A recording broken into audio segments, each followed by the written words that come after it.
છોટાઉદેપુરના ડોલરિયા ખાતે થયેલ મર્ડર અંગે પોલીસ દ્વારા આરોપીને ઘટના સ્થળે લઈ જઈ રિકન્સ્ટ્રક્શન કર્યું. મર્ડરના આરોપી શુક્લાભાઈ ઉર્ફે ઝુકલાભાઈ વેસાભાઈ બારિયાએ તેની પત્નીના પ્રેમી કિશનભાઈ રાઠવાનું મર્ડર કર્યું હોય કે જેની કબૂલાત પણ શુક્લા બારિયાએ કરી હતી. પોલીસ સ્થળ પર લઈ જઈ કબૂલાત પણ કરી લીધી છે. પીઆઈ એસી પરમારની ટીમ દ્વારા આરોપીને મર્ડરના સ્થળ પર લઈ જઈ કઈ રીતે શુક્લાએ કિશન ઉપર હુમલો કર્યો અને કઈ રીતે માથામાં લાકડી મારી ત્યાંથી ક્યાં સુધી ખેતર પર ઢસડીને લઈ જઈને કિશનને દાટી દીધો, તમામ બાબતોનું વર્ણન કર્યું હતું અને તમામ બાબતો પોલીસે નોંધી હતી. પોલીસે લાકડી અને કુહાડી પણ કબજે કરી છે, જ્યારે મરનાર કિસાનનો મોબાઈલ પણ કબજે કર્યો હતો.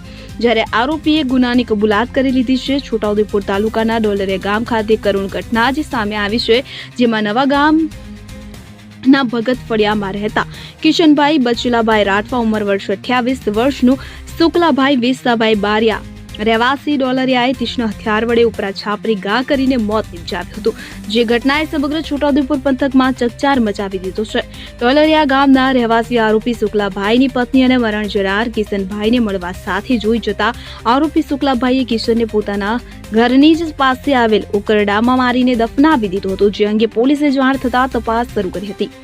અનેક ઉકરડામાં દાટેલી લાશ બહાર કાઢવામાં આવી હતી. શુક્લા બારિયાની પત્ની અને કિશનભાઈ વચ્ચે પ્રેમ સંબંધ હોય કે જે આરોપી શુક્લાને ગમતું ન હોય કે જે બાબતે બંને પતિ પત્ની વચ્ચે ઝઘડા થતા હોય ત્યારે ગત રોજ આ બંને પ્રેમીને એક સાથે મળતા જોઈ જતા શુક્લાભાઈ ભારે રોષે ભરાયા હતા અને કિશનભાઈને તીક્ષ્ણ હથિયાર વડે ઉપરા છાપરી હુમલો કરી મોતને ઘાટ ઉતારી દીધા હતા.